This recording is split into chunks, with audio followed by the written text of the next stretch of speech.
I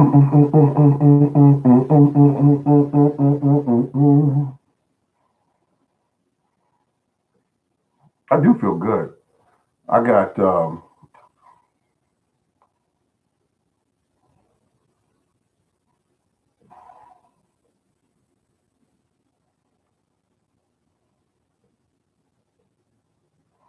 I'm thinking that now. I'm sorry, I went into a trance there for a second. I'm thinking of one thing. It's very cold up here, and hello, how you doing? Good, good. Yeah, three people so far. Thank you. Um, I got off work, and I'm looking at the trees out there. They look great, by the way. All the leaves have finally dropped, and they got a good structure. The trees got a very good structure. I still have to do some pruning, and I want to get them done before, especially before spring breaks into Maryland. In another, I'm going to say another 2.5 months, we should start seeing some warming trend hitting here. Now, last night was roughly about 21, 22 degrees. Um, some people say it's cold. I think it's cold, but it's not crazy cold. Um, there are some colder places in the country. You could tack them up there, right there. You could put them up there if you know of any places, maybe where you live that's colder than Maryland. Maryland, like 22 degrees, people are panicking here. But at any rate, my peach trees look great. My apple trees look beautiful. Now I said beautiful because their structure is great. They do have some what you call them spurs. They have some because they're still relatively young trees. And like I said, I did score a lot on fertilizer this year, and the biggest thing is going to be as soon as the trees start to the buds start to swell. That's what I'm going to feed them, and that way they get a good amount of food to put on their blossoms and also to really leaf out real fast and get going on their journey of producing offspring like themselves so that their species can survive. And that's all they're doing basically. We just happen to eat the gel around the seeds, so to speak. But the thing about it is, I got one surprise this year. I hope that I see some plums this year. I have one, two, three. I have one. Yeah, I have three plum trees. I did have one Bruce, and it died when I put it in. Like I said, the store sent them to me. I didn't order them. It was a store that was going out of business, and they sent them to me. They sent me one, two, three, four, five. They said five or six, 7 trees, 7 trees altogether. I didn't know what to do with them. I came right here on YouTube and I asked the people. I said, "What do you think I should do with them?" They said, "Some said, please put them in the ground. Don't just chuck them." And I said, "Okay, let's put them in the ground and see what happens." Then, believe it or not, the healthiest tree out there had a little tiny one single root on it, and I hesitated putting it in the ground. I said, "This is not going to live because the the root was about that long, and it was about the size of a piece of floss." And I stuck it in the ground anyway, uh, and it overwintered, and I said that looks dead. And then when the weather changed, it started to turn green, and it started to put out leaves and everything. I said, I don't believe this tree actually survived. And that was a pear tree called a Duchess. It was a Duchess pear. That's what I was on the label. Because the reason why this place went out of business because they had a terrible habit of they could send you a tree. You ordered 3 Honeycrisp apple trees. What you actually got was 3 crab apple trees, or something that might not have been a apple at all. And they did that a lot because when I started doing research and finding out, it was called Summer Stone Nursery. That's what it was called. A place called Summer Stone Nursery, and they had so many complaints against them. It was like this other tree company online they called Tri Tri or Tie Tie or something like that. they have a tendency to have a lot of problems because you see all the complaints online. But I'm having a good time. I looked outside today, and I looked at my blueberries, and they're doing beautiful. My blueberries are doing beautiful. I just can't believe. I mean, really beautiful plants. I think what I'm gonna do is I'm gonna go out and put some a little bit of fertilizer on them, just a little something to eat during the winter. But you got to be careful with that because if your plants are trying to leaf out in the wintertime, that tender growth will get burned up real quick in that cold. So you got to put enough to just give it something to eat, but not to for it to start actively growing real fast. Um, the thing about it is, I have a ton of trees. I only have 25 trees. I got a number of bushes. I'm looking out there at my blackberry bushes. I want to put some of them in the ground, but I think the ground's still frozen right now because last night it was frozen. So tomorrow I'll go outside and I'll survey everything and I'll look out at everything and get a good idea of what's going on. Uh, and that's all I want to do is just get out there and see what is actually going on. And I got two cuttings so far for the blackberry bush. And like I said, they grew about 16, 18 feet long, something like that. And I'm going to cut them back and I'm going to get a couple cuttings off of that and I'm going to put them in the ground because cancer fighting properties are in blackberry bushes. You might as well grow some. Garlic is another one you want to grow. But if you want to absolutely grow a berry that's sweet and healthy for you, one that never goes down too low in price when it's in the stores. It's always expensive to get blackberries. Blackberries, whether it's spring or summer or fall, you don't see the price really go down on that berry. And if you could go out and get one single plant that you could buy at, it's what we call Navajo. Um, and they sell them at Walmart, and it's always the one that they sell. Navajo, it has no thorns on it. And they sell it at Lowe's, and they sell it at Home Depot, and they sell it, what they call that? They sell it at Walmart. And if you can spend time in your garden and take care of the plant, you might as well grow that plant because that plant will grow. I would say it's easy to grow, but just put it in soil and put it in sunlight. And then when they grow these long shoots, they're gonna come down and hit the ground. And when they do hit the ground, they're gonna produce roots. Another way to root them as well. It's another way to root them. They got some videos on this that will show you how to root them. But you just want to, grow multiple plants from that one plant.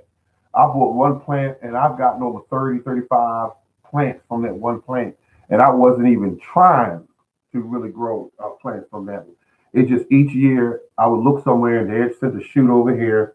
I would pull it from the ground, cut it off, and move it. Cut about 12 to 13 inches above where the roots are. Stick it somewhere else where I want it. And you don't have to really even fertilize this plant. It's nice if you do, if you want bigger berries, you want sweeter berries.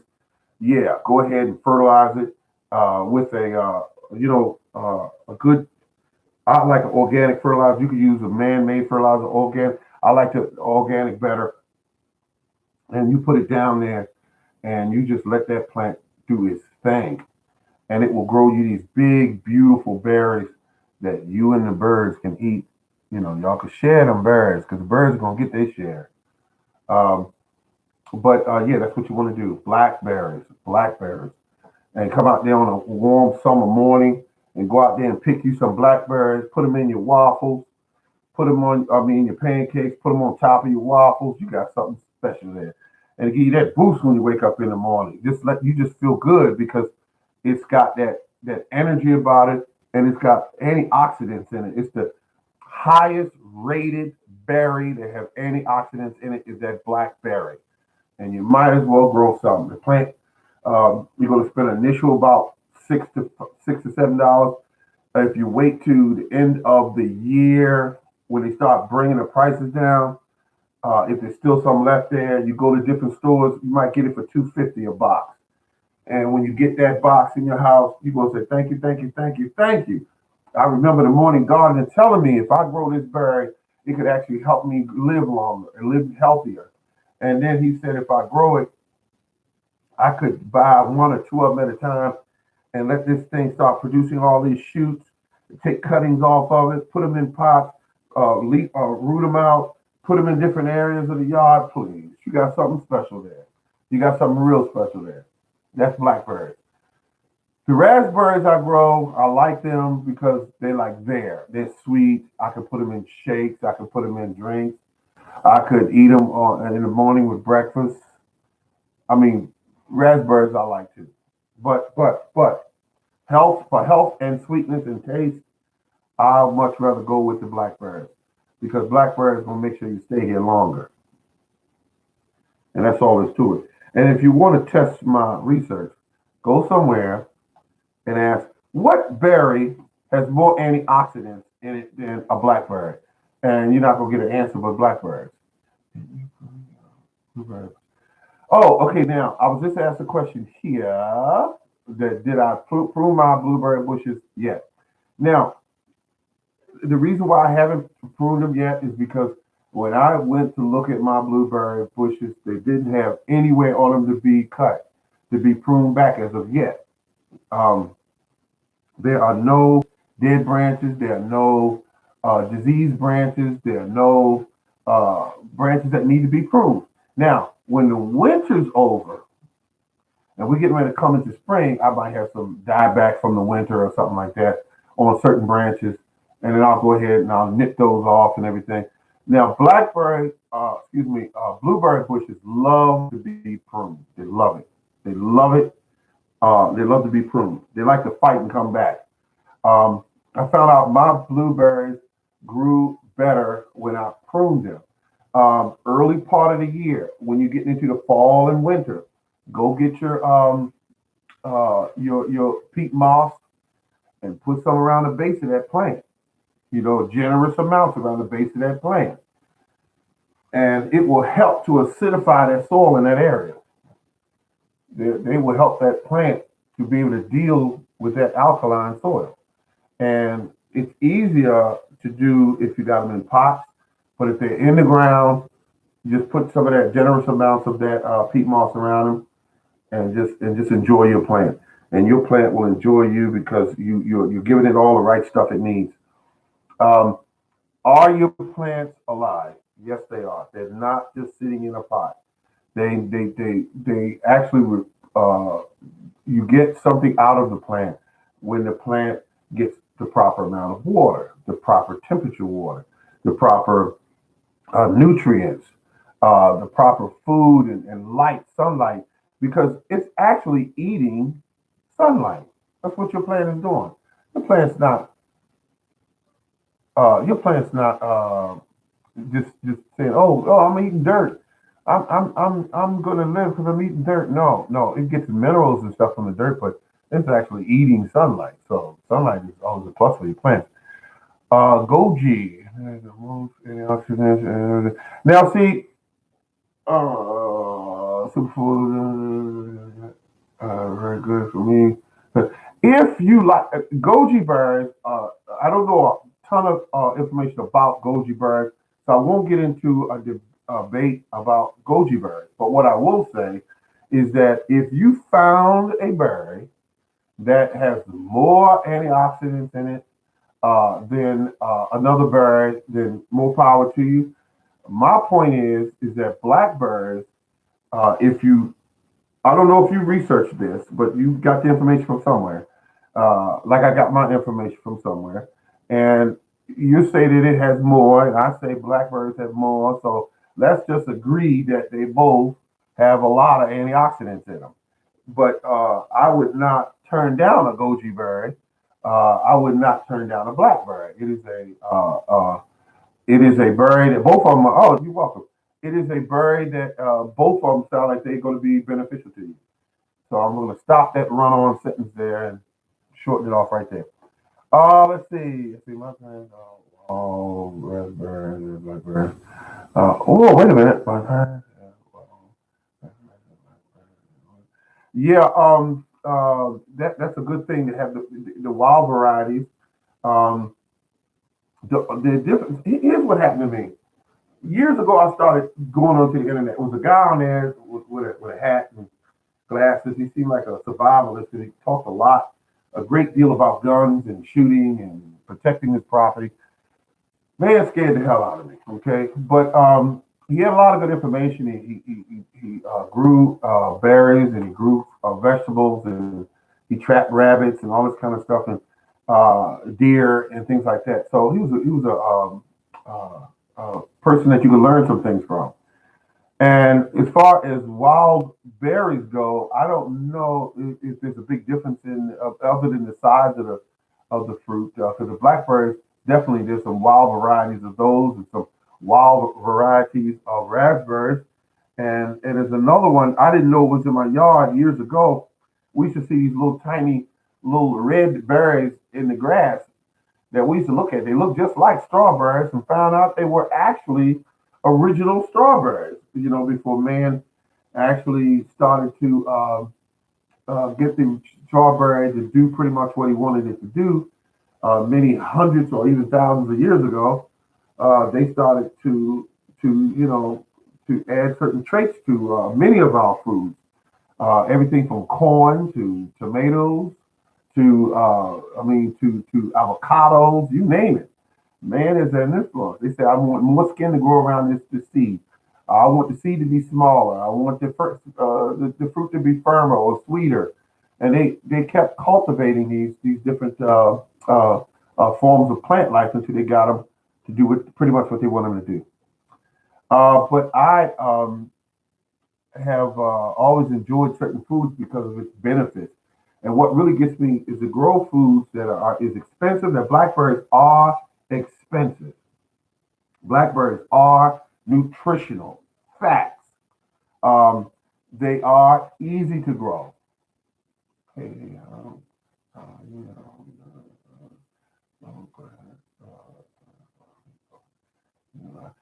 thank you very much. Yeah, I got on today because I had a pretty rough day today.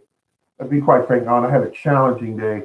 One of the kind of days you gotta tell yourself that you know exactly how to be tough, you know, and I had one of those days. So I still came through it okay. So I'm happy because I get to go into my garden tomorrow. And don't let me forget, good people. You have to shoot me with a little message. I should shoot some pictures of the garden, something like that. And then that way I'll remember to do that tomorrow because I want to shoot some more videos um, of the garden and show you what I'm doing. I love my garden. I don't know where I would be without my garden. I don't gamble. I don't drink. I don't knock people who do. But when I'm in the garden, I remember one evening, one particular evening. For some reason, I still remember this evening. I went out into the garden and I remember I installed all these trees and I installed all these bushes and I was walking through there and I said, "Oh my God, this feels like I'm in a park." I felt like I was in a park. I had the trees on both sides of me. The wind was a gentle breeze, had the right amount of sun in the air, and it was a fruit on the trees. I'm walking around touching. I remember they were not quite ripe, but they were pears. And I went over and I was touching the peaches. I smelled them and the sweet fragrance that was there, and I remember that. And I kept thinking to myself, this feels just like a park. I had the grass cut that day beautifully, um, and I looked over and I saw my yellow squash and I said, wow, I said, I'm really lucky. I'm really lucky. Because there are a lot of people, different places in different countries that if they had even 1% of what you have, they would give their right arm. Because they are out there and they're fighting for their lives, trying to just be alive. And we are very lucky to have some of the things that we have. And and to have food growing 20 feet, 10 feet from your back door, fresh quality food, and you get it and you cut it up and you put it on the grill or you cut it up and you stir fry it. You got squash growing, you got zucchini growing, you got spinach, you got watermelons out there in the ground. Somewhere in the grass they're growing because you know you can't cut the grass when they're growing. But you're growing watermelons and cantaloupe and things like that, and you're saying to yourself, "Wow, wow, this is incredible. This is absolutely incredible." And all spring and summer, you're eating the best food in the world because I say this: there's not a president or a king or queen can eat fresher excuse me, fresher food than a gardener. A gardener's got it right here at his or her fingertips. All they got to do is go out that door. Now, if they're really good at what they're doing and they paid attention to the lessons that Mother Nature teaches, they'll grow the best food, high quality, high dense nutrients in the foods. And they'll learn how to do that because anytime you're growing things like a cantaloupe and it's not sweet or watermelon that's not sweet, that means you're doing something incorrectly because those foods respond when they have the right amount of nutrients. And they do that by growing sugars. And they get just as sweet. Grapes are the same. Grapes. For the years I've been trying to grow great grapes, and it's challenging for me. I'll say that. I'll grow the grapes; they'll be small. And some people say grow grapes in poor soil. Well, yeah, if you want to grow make wine, and then you got to get certain grapes that produce good wine. I thought all grapes you can make wine from.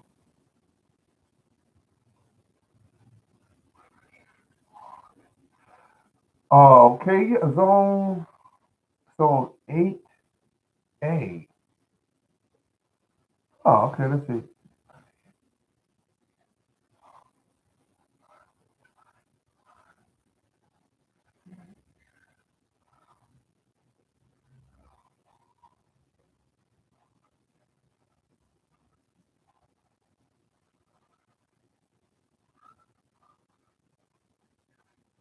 Let me tell you something.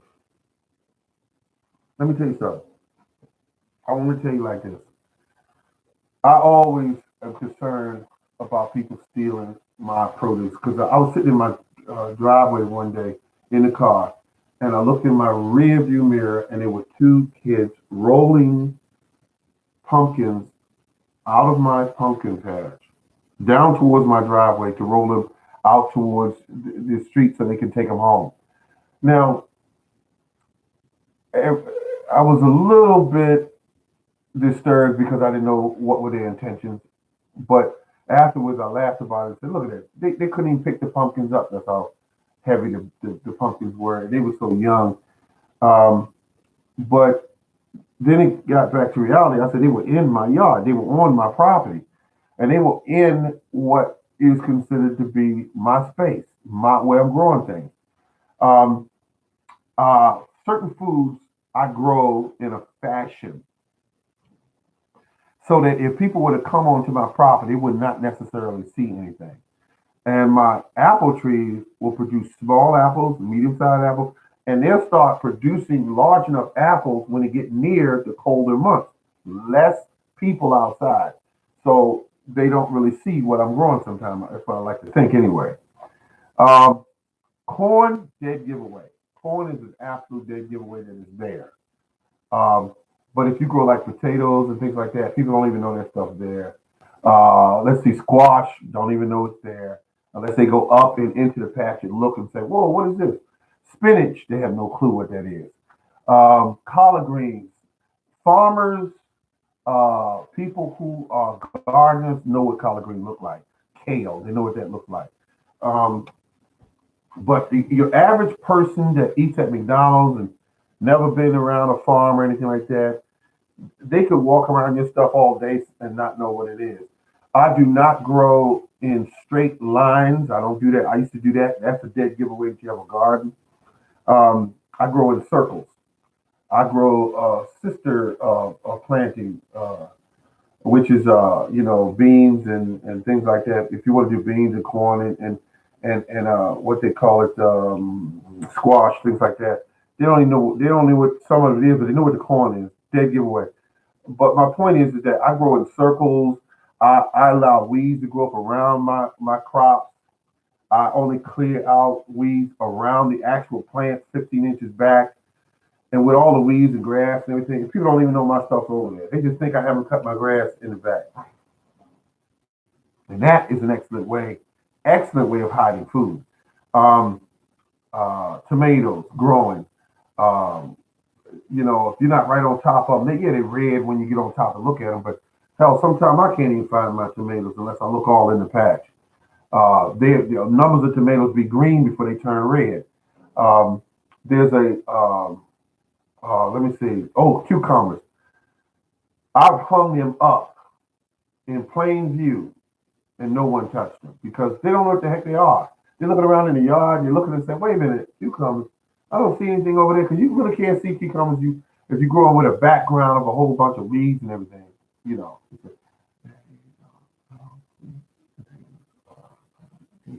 You're right, sweet potatoes. I put sweet potatoes in a container from Walmart, was growing it, forgot that I put them there, came over and looked at them and said to myself, what is this weed growing here?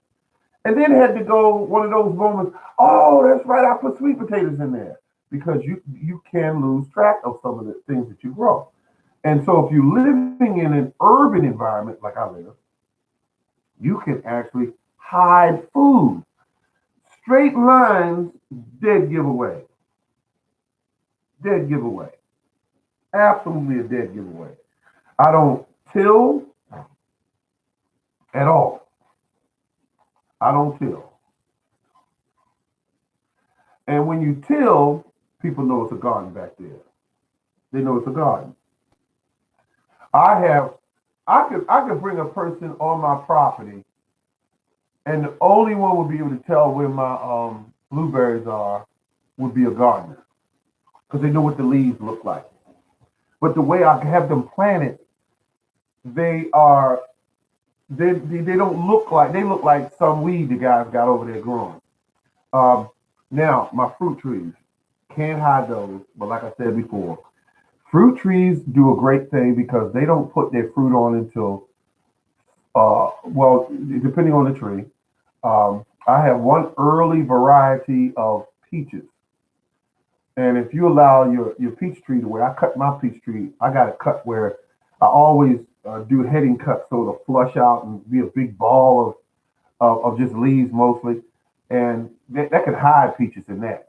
You can hide peaches in that. But when you look really close, you have to go, oh, there are peaches in there. So you can still see them. Pears, can't see them. They're green all the way up until fall, near winter. Apples, green until you see them all the way almost up to fall and winter. So yeah, you can hide some food. Some foods you can hide. Not all of them. Not all of them. But I'm growing tree kale, you know, and you look at that, that looked like a tall weed. When I first grew them, I was scared to eat them because I kept thinking, are those really something you can eat or weeds? But they are tree kale. Tree kale. Um, Kale, I grow in a circle. Collard greens, I grow sporadically and I grow them in circles. And you don't know what the heck you're looking at out there. All my kale looks like weeds that are growing. This has been the Morning Garden, ladies and gentlemen. Thank you very much for stopping by. God, I gotta go, but I wish I didn't have to. You've been beautiful. Thank you so much. And remember, keep on growing.